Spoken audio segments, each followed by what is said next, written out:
दोस्तों पहला प्रश्न है, गुजरात के किस स्थान पर हड़प्पा सभ्यता के अवशेष मिले हैं? ऑप्शन है लोथल, कालीबंगन, द्वारिका या अरिकमेरु। तो दोस्तों आपके पास 5 सेकंड का समय है। गुजरात के किस स्थान पर हड़प्पा की सभ्यता के अवशेष मिले हैं? तो राइट आंसर है लोथल, तो करेक्ट आंसर है। उसके बाद नेक्स्ट चलते हैं। दूसरा प्रश्न है, निम्न में से किस द्रव्य का उपयोग हड़प्पा काल की मुद्राओं के निर्माण में किया गया था? बताना है आपको राइट आंसर। 5 सेकंड का समय है। ऑप्शन है टेराकोटा, कांसा या तांबा। 3 ऑप्शन है, टेराकोटा, कांसा या तांबा। तो दोस्तों आई होप आपने इसका राइट आंसर सोच लिया होगा। तो इसका राइट आंसर है टेराकोटा। आइए नेक्स्ट चलते हैं। उसके बाद जो आपका प्रश्न है वो है, मराठा राज्य का दूसरा प्रवर्तक किसे माना जाता है? मोस्ट इंपोर्टेंट प्रश्न है, मराठा राज्य का दूसरा प्रवर्तक किसे माना जाता है? आइए ऑप्शन देखते हैं, राजाराम, बालाजी विश्वनाथ, बाजीराव प्रथम या बालाजी बाजीराव को। तो दोस्तों आपके पास 5 सेकंड का समय है, आप राइट आंसर दे सकते हैं। तो दोस्तों राइट आंसर है आपका बालाजी विश्वनाथ। तो दोस्तों अगर अभी तक आपने चैनल को सब्सक्राइब नहीं किया है तो आप इसी तरह की वीडियो देखने के लिए चैनल को सब्सक्राइब कर सकते हैं और वीडियो पसंद आने पर इसे लाइक कर सकते हैं। आइए चलते हैं दूसरे प्रश्न की ओर। सांची क्यों विख्यात है? तो आपको बताना है सांची क्यों विख्यात है। चट्टान काटकर बनाए गए मंदिर के कारण, सबसे बड़ा बौद्ध स्तूप चित्रकारी के कारण, या गुफा चित्रकारी के कारण, या अशोक के शिलालेख के कारण। तो दोस्तों आपको बताना है किस लिए सांची स्तूप प्रसिद्ध है। तो दोस्तों वो है आपका सबसे बड़ा बौद्ध स्तूप है, गुफा चित्रकारी है और बौद्ध धर्म से संबंधित है, इसलिए सांची स्तूप प्रसिद्ध है। तो राइट आंसर है सबसे बड़ा बौद्ध स्तूप, गुफा चित्रकारी। उसके बाद नेक्स्ट प्रश्न है, चालुक्य वंश का सर्वाधिक प्रसिद्ध शासक कौन था? मोस्ट इंपोर्टेंट प्रश्न है। ऑप्शन है Jayasimha second, Vikramaditya fourth, Someshwara second और पुलकेशिन द्वितीय। तो दोस्तों 5 सेकंड का समय है। चालुक्य वंश का सर्वाधिक प्रसिद्ध शासक कौन था? तो दोस्तों वो था आपका पुलकेशिन द्वितीय, याद रखना है। उसके बाद नेक्स्ट प्रश्न पर चलते हैं। 323 ईस्वी पूर्व में सिकंदर महान की मृत्यु कहाँ हुई थी? ऑप्शन है फारस में, बेबीलोन में, मैसेडोनिया में या तक्षशिला में। तो दोस्तों आपको बताना है राइट आंसर। तो राइट आंसर है बेबीलोन। क्या है दोस्तों? बेबीलोन, याद रखना है। उसके बाद नेक्स्ट प्रश्न पर चलते हैं। निम्न में से वह शासक कौन था जो विक्रमादित्य के नाम से जाना जाता था?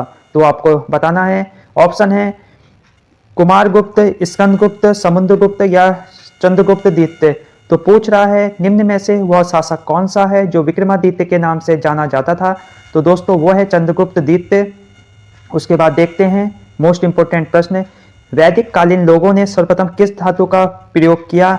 लोहा, कांसा, तांबा या सोना। तो आपको बताना है, मोस्ट इंपोर्टेंट प्रश्न है, वैदिक कालीन लोगों ने सर्वप्रथम किस धातु का प्रयोग किया? तो राइट आंसर आप बता सकते हैं। तो राइट आंसर है तांबा, याद रखना है। उसके बाद है अष्टदिग्गज निम्न में से किस राजा से संबंधित हैं? तो अष्टदिग्गज निम्न में से किस राजा से संबंधित है? ऑप्शन है शिवाजी, कृष्णदेव राय, राजेंद्र प्रथम या यशोवर्मन। तो दोस्तों राइट आंसर आपको बताना है। 5 सेकंड का समय है। अष्टदिग्गज निम्न में से किससे संबंधित हैं? तो दोस्तों वो है कृष्णदेव राय से। मोस्ट इंपोर्टेंट प्रश्न है। उसके बाद है दोस्तों, कश्मीर में कनिष्क के शासनकाल में बौद्ध संगति आयोजित हुई थी, उसकी अध्यक्षता निम्नलिखित में से किसने की थी? पार्श्व ने, नागार्जुन ने, शूद्रक ने या वासुमित्र ने। तो दोस्तों आपको बताना है। तो राइट आंसर है दोस्तों, आई होप आपने सोच लिया होगा, राइट आंसर है दोस्तों वासुमित्र।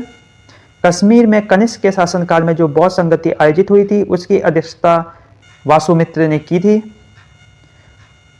उसके बाद है दोस्तों, निम्न में से कौन सी स्मृति प्राचीनतम है? मनुस्मृति, याज्ञवल्क्य स्मृति, नारद स्मृति या पराशर स्मृति। तो दोस्तों राइट आंसर आपको बताना है सबसे प्राचीनतम स्मृति, तो वो है मनुस्मृति। उसके बाद है सिंधु घाटी की सभ्यता निम्नलिखित में से किस सभ्यता के समकालीन नहीं थी? तो ऑप्शन है मिस्र की सभ्यता, मेसोपोटामिया की सभ्यता, चीन की सभ्यता या क्रीट की सभ्यता। मोस्ट इंपोर्टेंट प्रश्न है, सिंधु घाटी की सभ्यता निम्नलिखित में से किस सभ्यता के समकालीन नहीं थी? तो दोस्तों वो थी क्रीट की सभ्यता। उसके बाद नेक्स्ट है, किस युद्ध को जीतने के बाद शेरशाह सूरी ने दिल्ली में अफगान सत्ता की स्थापना की? तो वो कौन सा युद्ध था जिसके बाद शेरशाह सूरी ने दिल्ली में अफगान सत्ता की स्थापना की? दोस्तों शेरशाह सूरी अफगान वंश से संबंधित था, तो आपको बताना है उस युद्ध का नाम। किस युद्ध को जीतने के बाद शेरशाह सूरी ने दिल्ली में अफगान सत्ता की स्थापना की? बिलग्राम युद्ध, कलिरंजन युद्ध, चौसा का युद्ध या तालीकोटा का युद्ध? तो राइट आंसर है चौसा का युद्ध। निम्नलिखित सिद्धांतों पर विचार कीजिए। संपूर्ण विश्व प्राणवान है। जन्म और पूर्व जन्म का चक्र कर्म द्वारा निर्धारित होता है। कर्म के चक्र से मुक्ति के लिए तपस्या आवश्यक है। उपयुक्त सिद्धांत किस धर्म संप्रदाय से संबंधित है? आपको बताना है। जैन धर्म, लोकायत, नियतिवादी या थैरवादी? तो दोस्तों ये सब संबंधित है आपके जैन धर्म से। संपूर्ण विश्व प्राणवान है। जन्म और पूर्व जन्म का चक्र कर्म द्वारा निर्धारित होता है। यहाँ कर्म को महत्व दिया गया है। कर्म के चक्र से मुक्ति के लिए तपस्या की आवश्यकता है और यहाँ तपस्या पर भी प्रमुख जोर दिया गया है। उसके बाद निम्नलिखित में से किसने प्रथम बार बौद्ध भिक्षुओं को प्रशासनिक व वित्तीय मुक्ति प्रदान की? गौतमी पुत्र सातकर्णी ने, मौर्य सम्राट अशोक ने, भरतदत्त ने या यक्ष सतकर्णी ने? आपको बताना है राइट आंसर। तो दोस्तों राइट आंसर है मौर्य सम्राट अशोक ने प्रथम बार बौद्ध भिक्षुओं को प्रशासनिक एवं वित्तीय मुक्ति प्रदान की। उसके बाद सिंधु घाटी सभ्यता के किस स्थल से अग्नि वेदिकाएं प्राप्त हुई है? मोहनजोदड़ो, लोथल, कालीबंगन या लोथल? 5 सेकंड का समय है। राइट आंसर है कालीबंगन। उसके बाद है दोस्तों पूर्ण जागरण काल में ग्रीको रोमन प्राचीन अध्ययन में रुचि को किस नाम से जाना गया है? पूर्ण जागरण काल में ग्रीको रोमन प्राचीन अध्ययन में रुचि को किस नाम से जाना गया है? तो दोस्तों राइट आंसर है मानववाद। उसके बाद है ऋग्वेदिक निम्न में से किसका उल्लेख नहीं है? तो आपको बताना है ऋग्वेद में निम्न में से किसका उल्लेख नहीं है? कृषि, यव, व्रीहि या कपास? तो दोस्तों ऋग्वेद में कपास का उल्लेख नहीं है, याद रखना है। उसके बाद नालंदा विश्वविद्यालय किस लिए प्रसिद्ध था? चिकित्सा विज्ञान, तर्कशास्त्र, बौद्ध धर्म दर्शन या रासायनिक विज्ञान? तो दोस्तों नालंदा विश्वविद्यालय बौद्ध धर्म दर्शन से संबंधित था। तो दोस्तों इस प्रकार ये आज के 20 प्रश्न थे। कल 20 प्रश्नों के साथ हम फिर मिलेंगे। धन्यवाद। वीडियो पसंद आएगी तो आप लाइक कर सकते हैं। पहला प्रश्न है किस जिले में प्राकृतिक झीलों की संख्या सर्वाधिक है?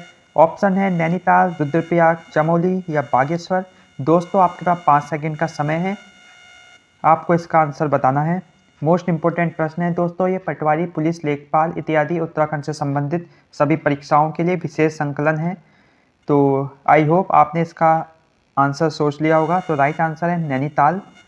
तो नैनीताल में सबसे ज़्यादा प्राकृतिक झीलों की संख्या है, याद रखना है।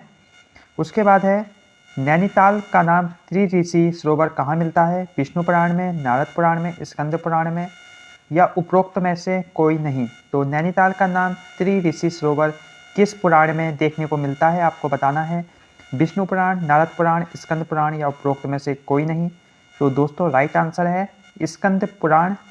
स्कंद पुराण में नैनीताल का नाम त्रिऋषि सरोवर देखने को मिलता है। मोस्ट इंपोर्टेंट प्रश्न है। उसके बाद है कुमाऊं क्षेत्र का सबसे बड़ा ताल कौन सा है? नैनीताल, भीमताल, नौकुचिया ताल या गांधी ताल? तो दोस्तों 5 सेकंड का समय है आपके पास। तो राइट आंसर है भीमताल। कुमाऊं क्षेत्र का सबसे बड़ा ताल कौन सा है दोस्तों? वो है भीमताल। उसके बाद है उत्तराखंड में निम्न तालों में कौन सा ताल 9 कोनों वाला है? तो दोस्तों ऑप्शन है नौकुचिया ताल, भीमताल, गिरिताल या झिलमिल ताल। 9 कोनों वाला ताल कौन सा है? तो दोस्तों वो है ऑप्शन ए नौकुचिया ताल, जो कि नैनीताल में स्थित है। उसके बाद चलते हैं 5th प्रश्न पर। तीनों ओर से पहाड़ियों से घिरा ताल कौन सा है? तो ऑप्शन है दोर्ण ताल, खुरपा ताल, गिरिताल या तड़ाक ताल? तो 5 सेकंड का समय है आपके पास। मोस्ट इंपोर्टेंट प्रश्न है तीनों ओर से पहाड़ियों से घिरा ताल कौन सा है? तो दोस्तों राइट आंसर है ऑप्शन सेकंड खुरपा ताल, जो तीनों ओर पहाड़ियों से घिरा ताल है। उसके बाद है इंपोर्टेंट प्रश्न है निम्न में से कौन सा ताल शिव, चामुंडा, संतोषी माता, मनसा देवी के मंदिरों से घिरा है? ऑप्शन है तड़ाक ताल, गिरिताल, दोर्ण ताल या खुरपा ताल? तो बहुत ही इंपॉर्टेंट प्रश्न है। तो राइट आंसर है गिरिताल। आप देख सकते हैं प्रश्न एक बार और। निम्न में से कौन सा ताल शिव, चामुंडा, संतोषी माता, मनसा देवी के मंदिरों से घिरा है? तो वो है गिरिताल, याद रखना है। उसके बाद चलते हैं गुरु द्रोण की प्रतिमा किस ताल के किनारे स्थित है? तो दोस्तों वो है आपकी दोर्ण ताल, जो कि काशीपुर में स्थित है। कहाँ है दोस्तों द्रोण ताल? द्रोण ताल काशीपुर में स्थित है। मोस्ट इंपोर्टेंट है। उसके बाद है किस ताल की आकृति गोल है? मोस्ट इंपोर्टेंट है। ऑप्शन है झिलमिल ताल, नैनीताल, भीमताल या 7 ताल? 5 सेकंड का समय है दोस्तों आपके पास। तो दोस्तों राइट आंसर है झिलमिल ताल।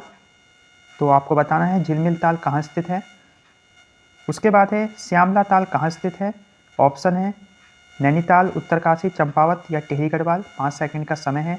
बहुत बार रिपीट होता है ये यूकेएसएससी के एग्जाम में श्यामला ताल। तो दोस्तों वो है आपका चंपावत में। ऑप्शन 3rd करेक्ट है।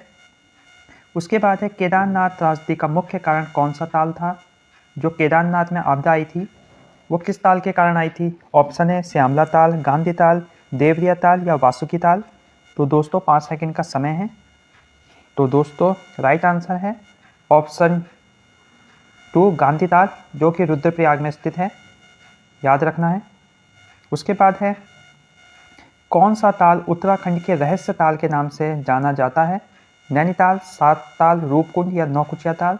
तो दोस्तों 5 सेकंड का समय है। राइट आंसर है रूपकुंड, जो कि चमोली में स्थित है और यहीं से बहुत सारे नर कंकाल मिले थे, याद रखना है, चमोली रूपकुंड, इसलिए इसे रहस्य ताल कहा जाता है। उसके बाद है निम्न में से कौन सा युग्म गलत है। तो पहला ऑप्शन है डोडी ताल उत्तरकाशी, देवरिया ताल टिहरी। थर्ड ऑप्शन है बेनी ताल चमोली। उसके बाद जो फोर्थ ऑप्शन है वासुकी ताल रुद्रप्रयाग। तो आपको बताना है कौन सा युग्म गलत है। तो दोस्तों गलत है देवरिया ताल टिहरी, ये गलत है। उसके बाद दोस्तों देवरिया ताल की ऊंचाई समुद्र तल से कितनी है आपको बतानी है। तो दोस्तों वो है आपकी 3000 मीटर। देवरिया ताल की ऊंचाई समुद्र तल से कितनी है, 3000 मीटर, याद रखना है। उसके बाद है लाल पानी का अनूठा ताल कौन सा है। तो आपको बताना है लाल पानी का अनूठा ताल। तो दोस्तों वो है वासुकी ताल। हमारे संविधान में मूल अधिकार कहाँ के संविधान से प्रेरित हैं। तो दोस्तों राइट आंसर है मूल अधिकार संयुक्त राज्य अमेरिका के संविधान से लिए गए हैं। भारत के संविधान का ढांचा तैयार करने के लिए हमने संघीय व्यवस्था की योजना किस देश से ली है। तो दोस्तों राइट आंसर है ऑप्शन सी कनाडा। क्या है दोस्तों, कनाडा। उसके बाद है भारतीय संविधान भारत का वर्णन किस रूप में करता है। तो दोस्तों वो करता है राज्यों के संघ के रूप में। किसके रूप में, राज्यों के संघ के रूप में, याद रखना है। उसके बाद है भारतीय संविधान में कितनी अनुसूचियां हैं। तो दोस्तों भारतीय संविधान में कितनी अनुसूचियां हैं आपको बताना है। तो राइट आंसर है ऑप्शन 12, 12 अनुसूचियां। भारतीय संविधान की प्रस्तावना में निम्नलिखित में से किस अभिव्यक्ति का प्रयोग नहीं किया गया है। तो दोस्तों संघीय अभिव्यक्ति का प्रयोग नहीं किया गया, जबकि सर्वसत्ताधारी लोकतांत्रिक गणराज्य प्रस्तावना में आता है। समाजवादी शब्द भी प्रस्तावना में आता है, धर्मनिरपेक्ष शब्द भी प्रस्तावना में आता है, बट जो संघीय शब्द है वो प्रस्तावना में नहीं आता है। भारतीय संविधान की 8वीं अनुसूची में कितनी भाषाएं सम्मिलित हैं। तो दोस्तों भारतीय संविधान की 8वीं अनुसूची में 22 भाषाएं सम्मिलित हैं। भारतीय संविधान में कितने अनुच्छेद हैं। तो दोस्तों वो हैं आपके 395 अनुच्छेद, 395। उसके बाद है संविधान की प्रस्तावना में भारत को कहा गया है। तो दोस्तों भारत को कहा गया है सर्वसत्ताधारी, समाजवादी, धर्मनिरपेक्ष, लोकतांत्रिक गणराज्य। मोस्ट इंपोर्टेंट प्रश्न है, याद होना चाहिए। संविधान की प्रस्तावना में भारत को क्या कहा गया है, सर्वसत्ताधारी, समाजवादी, धर्मनिरपेक्ष, लोकतांत्रिक गणराज्य। भारतीय संविधान की संघ सूची में विषयों की संख्या कितनी है, 47, 66, 97 या 100। तो दोस्तों राइट आंसर है 97। संघ सूची के विषयों की जो संख्या है वो 97 है। भारतीय संविधान में राज्य नीति के निर्देशक सिद्धांतों की अवधारणा कहाँ के संविधान से ली गई है। तो पूछ रहा है भारतीय संविधान के जो भारतीय संविधान में राज्य के नीति निर्देशक सिद्धांत हैं उनकी अवधारणा किस देश से ली गई है। तो दोस्तों आई होप आपको ये पता होगा और आपको इसके लिए ऑप्शन की कोई ज़रूरत नहीं होगी। तो राइट आंसर है आयरलैंड के संविधान से राज्य के नीति निर्देशक सिद्धांत, जिसे हम DPS भी कहते हैं, डायरेक्टिव प्रिंसिपल ऑफ स्टेट, लिए गए हैं आयरलैंड के संविधान से। उसके बाद है हमारे संविधान की प्रस्तावना में कोई उल्लेख नहीं है। तो हमारे संविधान की प्रस्तावना में न्याय का है, भ्रातृत्व का है, प्रतिष्ठा की समानता का है, बट वयस्क मताधिकार का कोई उल्लेख नहीं है। उसके बाद है भारत में एकल नागरिकता की अवधारणा अपनाई गई है। तो दोस्तों वो अपनाई गई है इंग्लैंड के संविधान से ली गई है, याद रखना है। भारत का संविधान भारत को कैसे वर्णित करता है। तो दोस्तों वो करता है राज्य संघ के रूप में। भारत का संविधान देश को इस रूप में वर्णित करता है, भारत के संविधान किस रूप में वर्णित करता है, देश को राज्यों के संघ के रूप में, याद रखना है। भारतीय संविधान को स्वतंत्र केंद्र के साथ संघीय प्रणाली कहाँ से ली गई है। तो दोस्तों वो ली गई है कनाडा के संविधान से, याद रखना है। संघीय प्रणाली केंद्र के साथ मिलकर कनाडा से ली गई है। भारत का संविधान अपना प्राधिकार किससे प्राप्त करता है। तो दोस्तों भारत की जनता से। भारत की जनता ही भारत के संविधान की शक्ति है, वहीं से उसे उसके अधिकार प्राप्त होते हैं। भारतीय संविधान में न्यायिक समीक्षा का प्रावधान किस देश से लिया गया है? तो दोस्तों न्यायिक समीक्षा का जो प्रावधान है वो आपका यूएसए के संविधान से लिया गया है। मोस्ट इंपोर्टेंट प्रश्न है। संविधान की उद्देशिका में समाजवादी और पंथ निरपेक्ष शब्द किसके द्वारा जोड़े गए हैं? तो दोस्तों वो जोड़े गए हैं 42वें संविधान संशोधन से। मोस्ट इंपोर्टेंट प्रश्न है। उसके बाद है सर्वसत्ता संपन्न संसद की अवधारणा किस देश की देन है? इंग्लैंड, भारत, फ्रांस या जापान? तो आपको बताना है राइट आंसर। तो दोस्तों राइट आंसर है इंग्लैंड।